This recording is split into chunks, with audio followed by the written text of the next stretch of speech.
एक स्थिर खर्च और दूसरा है अस्थिर खर्च। आगे देखें तो स्थिर खर्च में भी एक भाग है और उसका नाम है औसत स्थिर खर्च।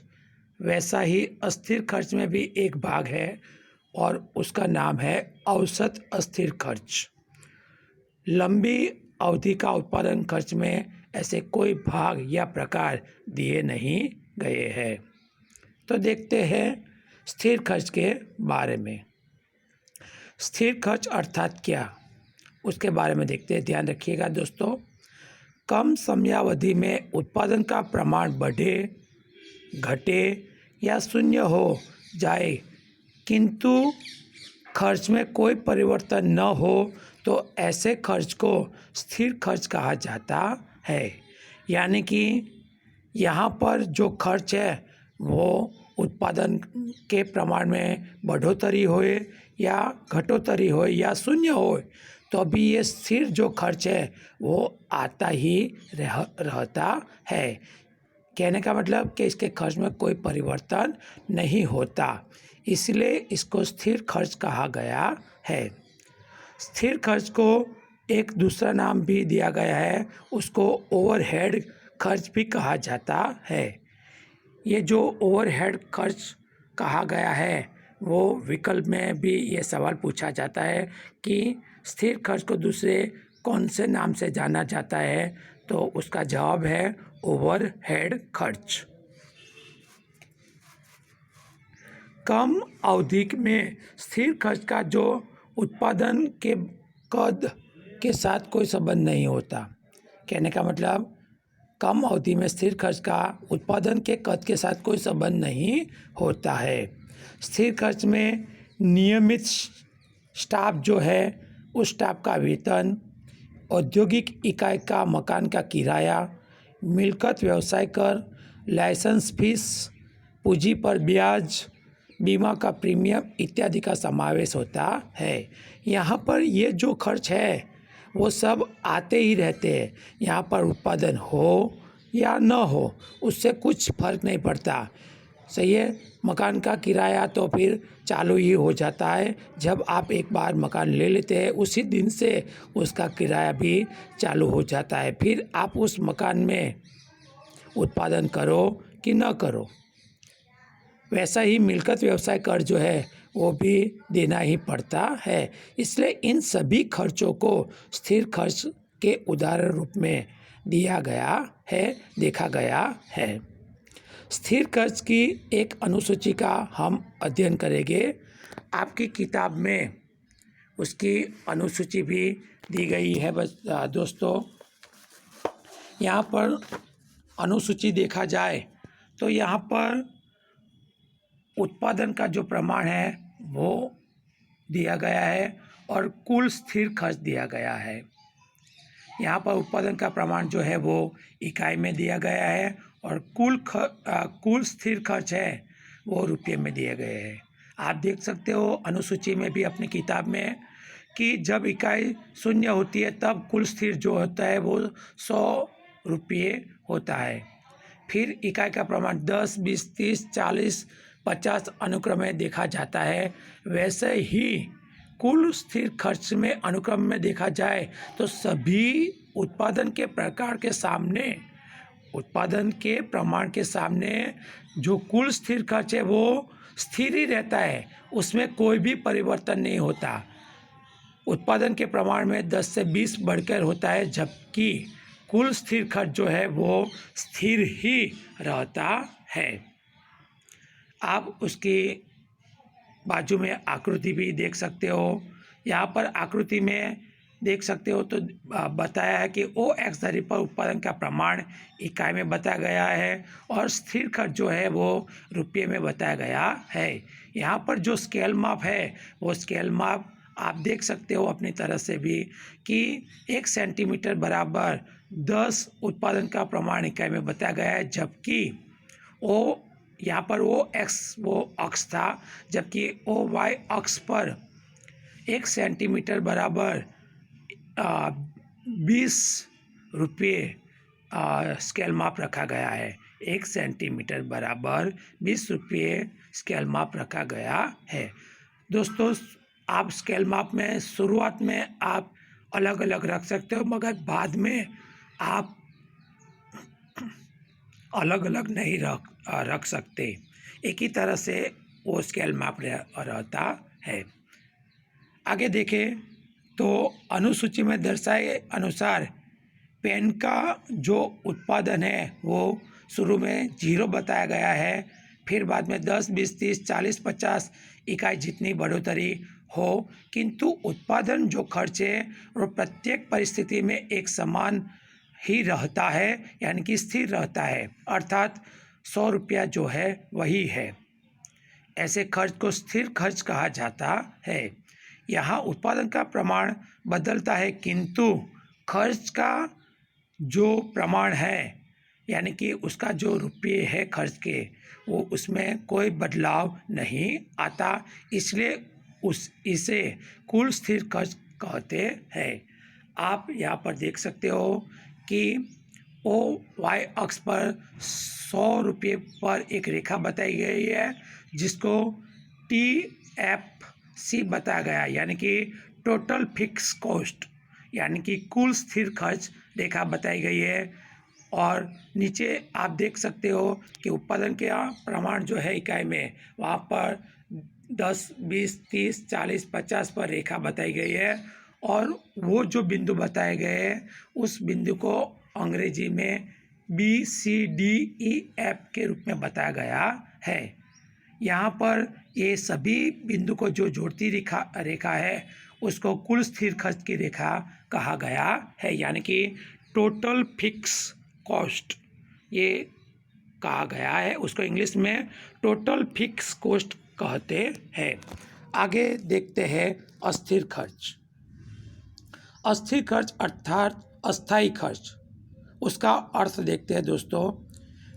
कोई भी पीढ़ी या औद्योगिक इकाई उत्पादन के अस्थिर साधनों पर जो खर्च करती है उसे अस्थिर खर्च कहते हैं।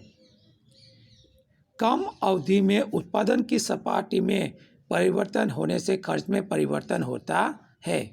उत्पादन बढ़ने पर खर्च बढ़ता है और उत्पादन घटने पर खर्च भी घटता है, तथा उत्पादन शून्य होने पर खर्च भी शून्य होता है, तो इसे अस्थिर खर्च कहते हैं। दोस्तों, फिर से एक बार देखते हैं। स्थिर खर्च में हमने देखा था कि उत्पादन बढ़े, घटे या शून्य हुए, मगर खर्च में कोई भी परिवर्तन नहीं आता, उसे स्थिर खर्च कहते हैं। जबकि अस्थिर खर्च अर्थात उत्पादन बढ़े तो खर्च भी बढ़े, उत्पादन घटे तो खर्च भी घटे, और उत्पादन शून्य हुए तो खर्च भी शून्य होता है।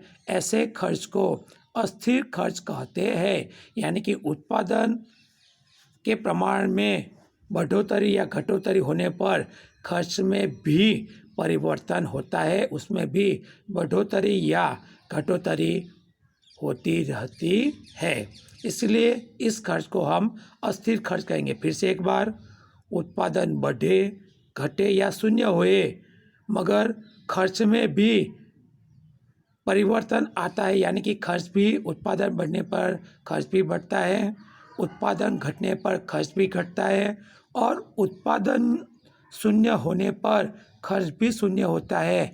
ऐसे खर्च को अस्थिर खर्च कहा जाता है। इस खर्च का उत्पादन के साथ सीधा संबंध है। यहाँ पर खर्च और उत्पादन के बीच में कैसा संबंध है दोस्तों? सीधा संबंध है। उत्पादन बढ़ेगा, खर्च बढ़ेगा, उत्पादन घटेगा तो खर्च भी घटेगा।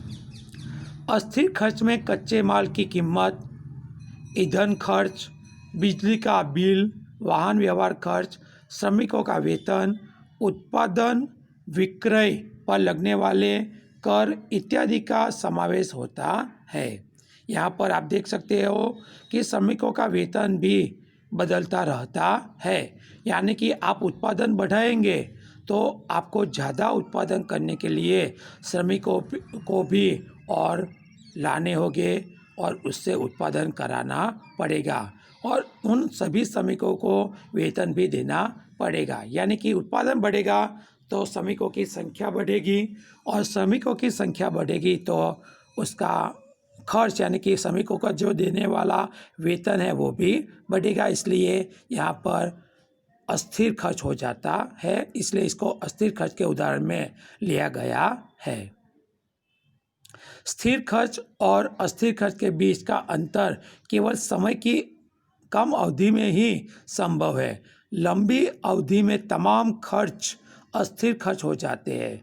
दोस्तों, कम अवधि में अस्थिर खर्च के बीच का अंतर जो है वो देखा जा सकता है, मगर लंबी अवधि में देखा जाए, ये सवाल बार बार पूछा जाता है दोस्तों कि लंबी अवधि में तमाम खर्च जो है वो अस्थिर ही हो जाता है। तो क्यों हो जाता है? क्योंकि लंबी अवधि में नया उत्पादन करने के लिए नए साधन लाने पड़ते हैं, नया श्रमिक लाना पड़ता है, इसलिए लंबी अवधि में तमाम खर्च अस्थिर हो जाते हैं। उसकी आगे देखते हैं अनुसूची। अनुसूची देखा जाए तो आपकी किताब में भी दी गई है। उत्पादन का प्रमाण इकाई में बताया गया है और कुल अस्थिर खर्च बताया गया है। आप देख सकते हो अनुसूची में 0, 10, 20, 30, 40, 50 अनुक्रम में बताया गया है इकाई का प्रमाण, जबकि कुल अस्थिर खर्च जो है रुपये में 0 यानी कि 0, 80, 150, 210, 290 और 390 बताया गया है। देख सकते हो आप दोस्तों कि उत्पादन का प्रमाण में परिवर्तन आने पर उसके कुल अस्थिर खर्च में भी परिवर्तन आता है। आगे देखते हैं उसकी आकृति और उसकी समझूती। यहाँ पर दोस्तों आकृति आप देख सकते हो कि अपनी किताब में भी कि OX अक्ष पर उत्पादन का प्रमाण इकाई में बताया गया है, जबकि OY अक्ष पर अस्थिर खर्च रुपये में बताया गया है। उत्पादन 0 हो तो अस्थिर खर्च 0 होता है, किंतु उत्पादन जैसे जैसे बढ़ता है वैसे वैसे अस्थिर खर्च भी बढ़ता है, जो आप अनुसूची में भी देख सकते हो। 30 इकाई तक अस्थिर खर्च घटते दर पर बढ़ता है, क्योंकि शुरुआत में बढ़ते उत्पादन के दर का नियम लागू होता है। 30 इकाई के बाद घटते उत्पादन के दर का नियम लागू होता है, इसलिए अस्थिर खर्च बढ़ते दर पर बढ़ता है। 30 इकाई तक आप देख सकते हो, 10 से 20, 20 से 30 ये इकाई का प्रमाण है, जबकि कुल अस्थिर खर्च 80, 150 और 210 दोनों का बीच का अंतर देखा जाए तो 80 और 150 में 70 अंतर है और 150 के 210 के बीच में 60 का अंतर है। यानी कि जो प्रमाण है वो उत्पादन बढ़ता है, मगर उत्पादन बढ़ने के साथ कुल अस्थिर खर्च है वो घटते दर पर बढ़ता रहता है। जबकि 30 के बाद उत्पादन बढ़ता है तब खर्च भी बढ़ता है, तब उसका जो प्रमाण है 210 और 290 के बीच में 80 का फासला है। यानी कि अब कुल अस्थिर खर्च है वो 40 इकाई के बाद बढ़ते क्रम पर अस्थिर खर्च बढ़ता है। फिर आप देख सकते हो 50 इकाई पर 390 हो जाता है। 290 से अस्थिर खर्च का प्रमाण जो है 290 से 390, यानी कि दोनों का फासला जो है वो 100 का हो जाता है। इसलिए यहाँ पर उत्पादन बढ़ता है मगर जो खर्च है वो खर्च भी बढ़ता है, यानी कि उत्पादन बढ़ते हुए खर्च भी बढ़ता रहता है 30 इकाई के बाद। देखते हैं उसका विश्लेषण। आकृति में OX अक्ष पर उत्पादन बताया गया है, जबकि OY अक्ष पर कुल अस्थिर खर्च बताया गया है रुपये में। जैसे जैसे उत्पादन बढ़ता है वैसे वैसे 10, 20, 30 वैसे वैसे कुल अस्थिर खर्च भी 80, 150, 210 बढ़ता है। आप ये किताब में भी दोस्तों देख सकते हो। अस्थिर खर्च की रेखा उद्गम बिंदु से शुरुआत में धन ढाल वाली होती है, क्योंकि शुरुआत में घटते दर पर उसके बाद बढ़ते दर पर कुल स्थिर खर्च बढ़ता है। यहाँ पर ये सभी जो बिंदु बताए गए हैं A B C D E, जो आप देख सकते हो जब उत्पादन 50 का होता है ए बिंदु पर, यानी कि जब उत्पादन का प्रमाण जो है वो आप देख सकते हो कि उत्पादन का प्रमाण जब 10 इकाई है तब उसका जो अस्थिर खर्च है वो 80 रुपया है। यहाँ पर स्केल में आप भी वैसा ही रखा गया है। 1 सेंटीमीटर बराबर ओ अक्ष पर 10 इकाई का प्रमाण लिया गया है, जबकि ओ वाई अक्ष पर 1 सेंटीमीटर बराबर 50 रुपये का प्रमाण लिया गया है। तो ए बी सी बिंदु पर बताया गया जब इकाई का प्रमाण 10 है तब 80 रुपया स्थिर खर्च है। 20 का इकाई का प्रमाण तब 150 बी बिंदु पर बताया गया है। 30 इकाई का प्रमाण है तब 210 कुल स्थिर खर्च सी बिंदु पर बताया गया है। और जब इकाई का प्रमाण 40 प्रमाण होता है तब 290 डी बिंदु पर बताया गया है। आगे देखें तो 50 इकाई पर ई बिंदु पर 390 रुपये स्थिर खर्च बताया गया है। इन सभी बिंदु को जो जोड़ती रेखा है वो टीवीसी है, यानी कि कुल स्थिर खर्च की रेखा है, जिसको इंग्लिश में टोटल वेरिएबल कॉस्ट कहेंगे। टोटल वेरिएबल कॉस्ट कहेंगे, यानी कि कुल स्थिर खर्च की रेखा कहेंगे। तो ये था अस्थिर खर्च। आगे देखते हैं कुल खर्च। कुल खर्च अर्थात कुल उत्पादन और कुल खर्च के बीच कार्य कारण का संबंध है, दोनों के बीच में। कुल खर्च में कुल उत्पादन अधिक हो तो कुल खर्च में भी अधिक होता है। पीडी के कुल स्थिर खर्च और कुल अस्थिर खर्च का योग यानी कि कुल खर्च के बराबर है। इसको भाषा में देखा जाए तो कुल खर्च बराबर कुल स्थिर खर्च और कुल अस्थिर खर्च दोनों को जोड़ दिया जाए, यानी कि प्लस किया जाए दोनों को, यानी कि कुल स्थिर खर्च प्लस कुल अस्थिर खर्च, यानी कि कुल स्थिर खर्च और कुल अस्थिर खर्च दोनों को जोड़ दिया जाए और दोनों को मिलाकर जो खर्च मिलता है उसे कुल खर्च कहा जाता है। इसको इंग्लिश में देखेंगे तो कुल खर्च को टोटल कॉस्ट कहेंगे, यानी कि टीसी कहेंगे। कुल स्थिर खर्च को टीएफसी कहेंगे इंग्लिश में, और कुल अस्थिर खर्च को इंग्लिश में टीवीसी कहेंगे। उसकी अनुसूची देखते हैं, आपकी किताब में वो भी बताई गई है। उत्पादन का प्रमाण, कुल स्थिर खर्च, कुल अस्थिर खर्च और कुल खर्च। यहाँ पर उत्पादन का प्रमाण अनुक्रम में 10, 20, 30, 40, 50 बताया गया है, जबकि कुल स्थिर खर्च का प्रमाण स्थिर ही है, 100 रुपया बताया गया है, क्योंकि वो स्थिर ही रहता है। जबकि कुल अस्थिर खर्च है वो 0, 80, 150, 210, 290, 390 है। जबकि कुल खर्च दोनों को मिलाकर पहले 0 प्रमाण पर 100 कुल खर्च होता है, 100 उत्पादन के प्रमाण में 180 होता है, यानी कि कुल स्थिर खर्च और कुल अस्थिर खर्च को दोनों को जोड़ दिया गया है, तब जाके 180 खर्च कुल खर्च मिलता है। 20 पर 250, 30 पर 310, 40 पर 390 और 50 पर 490 बताया गया है। यहाँ पर आप देख सकते हो आकृति में भी ओ एक्स अक्ष पर उत्पादन का प्रमाण इकाई में बताया गया है, जबकि ओ वाई पर खर्च रुपये में बताया गया है। यहाँ पर कुल अस्थिर खर्च की रेखा बताई गई है, कुल स्थिर खर्च की रेखा भी बताई गई है और कुल खर्च की रेखा भी बताई गई है।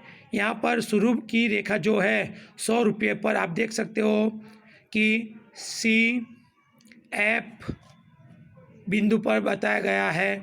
सही है, आप उसको A B C D E बिंदु भी दे सकते हो, और उसको सीधी एक रेखा बताई गई उसको TFC रेखा कहते हैं, यानी कि कुल स्थिर खर्च की रेखा कहते हैं। उसके बाद देखा जाए तो कुल अस्थिर खर्च की रेखा बताई है जो उद्गम बिंदु से शुरू होती है, शून्य से शुरू होती है। वो देखा जाए तो आप उसको दूसरे बिंदु भी दे सकते हो या ABC बिंदु भी दे सकते हो। फिर से भी अपने समझने के लिए ABCDE बिंदु बताई गई है, सही है। वो कुल अस्थिर खर्च की रेखा है जो हमने आगे भी देखा है। यहाँ पर कुल स्थिर खर्च की रेखा और कुल अस्थिर खर्च की रेखा दोनों भी साथ में बताई गई है, और उसमें आगे ऊपर की जो कुल खर्च की रेखा है वो भी बताई गई है। यहाँ पर कुल खर्च की रेखा जो है वो दोनों को मिलाकर बताई गई है, वो भी आप उसको भी ABCDEF यानी कि ABCDE बिंदु भी फिर से दे सकते हो, या समझने के लिए F बिंदु भी दे सकते हो समझने के लिए, क्योंकि F वैसे तो आ जाता है इसीलिए।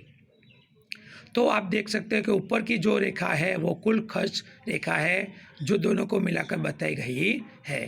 तो यहाँ पर उत्पादन बढ़ता है तो कुल खर्च भी बढ़ता है, वो भी बताया गया है, और तीनों की समझौती भी बताई गई है। मैंने आपको वो तीन समझौती आपको बताई, सही है। तो बस आज के दिन के लिए इतना ही। अस्तु।